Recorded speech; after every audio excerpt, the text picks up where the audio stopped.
welcome to Works for Tools channel. I'm Eric.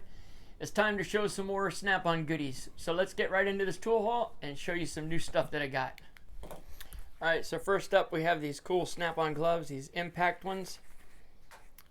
This is in a size large, and I have small hands, but they fit pretty good. So, and they work pretty well. I've used them a couple times. They're fairly new still, as you can see.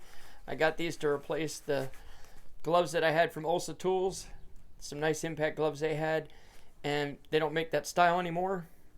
So, got some Snap-on ones. Pretty awesome. Good for working. Make good dirt bike riding gloves too, I think. Alright. I will leave the part numbers down here, which you'll see those. Another one I got was this little gem, the flip screwdriver. Got the flathead and the Phillips head. This one is SDDDM1A, and I'll leave that part number here also, but when you look in the Snap-on site, it has an R after it for the red. So this is pretty cool, and it's got a magnet built into it, so it'll hold the little screws and whatnot so that you can not lose them when you're using it. It's pretty small, as you can see. Haven't used this a whole lot yet. I'm always using my pocket screwdriver, so this one will definitely come in handy for places you don't need it very long though. Really cool. Another one here is the veneer calipers, as they're calling it, electronic brake rotor gauge. I like this style more than some other ones. Now, this isn't the only brand. Other brands make them like this, but when they have the long part here to get past the lip of the rotor, when you have one that's worn, it has a lip, and you want to get past that. And I like it where it has the flat and not two pointed ends. The ones I was using before had two pointed ends, and you had to be real careful about making sure it was lined up to zero it out. And so this is pretty good. It does inches and millimeters. You can see I got scratches on it already. I think it actually came that way, but that may just be this, which I haven't taken off yet because I've only used it a couple times. So let's get rid of that. Oh, look at that. No more scratches. Real nice. And I can't get rid of the paper. There it is. So it also has the part here so you can measure depth. So that's pretty cool. And then you just bring it back together and hit zero. So this is real nice. Like I said, I like this style because it gets past the lip of the rotor, lets you get down in there and measure a few spots. Last but not least, the real nice one. Oh, by the way, I'll leave the part number, but that was RG430A. All right. Now on to the torque wrench, digital torque wrench. This one's pretty cool. This is the newer version. I have the other version before, and I traded it in for it. It also had angle meter, but this one has a couple other,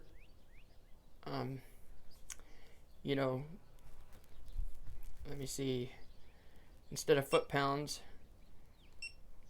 you got inch pounds, newton meters, and those are ones we use here. But then you have the kilogram, centimeters, and then this, I forgot what they called that. But those are ones that are more prominent in other countries, I believe, that would use this one. And then for the angle meter, you put it like this, and it says zero requiring. Well, this one is so sensitive compared to the last one I had that you actually have to sit it down and have it completely still before it will set. So that's pretty cool, but not as convenient when you're trying to, you know, just hold it for a minute. You can't hold it for a minute. You definitely have to set it down so that it'll reset. And this was an updated terminal here for the battery. The other one had a problem with that. And that's the biggest part on why I traded it in, because the other one kept, either it would say battery on me, I'm in the middle of a torque angle meter, and it would stop, and I wouldn't see it because it wouldn't make noise, and then I'd look and I'm over torquing it. This one is different from the other one too. It does buzz and make noise and vibrate, but it also has the lights that go yellow up to red if you go too far, but it'll get up to green and show that you're not doing it too much. Maybe we can show that here real quick. All right, so first, to show you, before you put it back into doing the foot-pounds or whatnot, you just push the angle meter button again. That brings it back and forth. Once it's already set, then it's pretty easy. You just can go back and forth, and then you can go up or down on what angle you need. But when you push the other button, it won't go back. You have to hit the angle meter to go back to whatever you're wanting to use, and then use this one to change the foot-pounds. So just put it here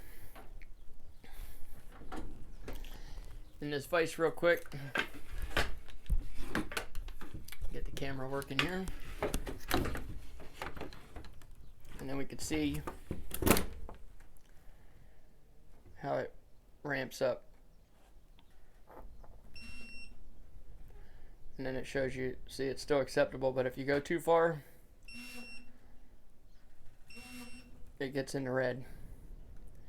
So it's pretty cool, but now you can hear it buzzing and vibrating.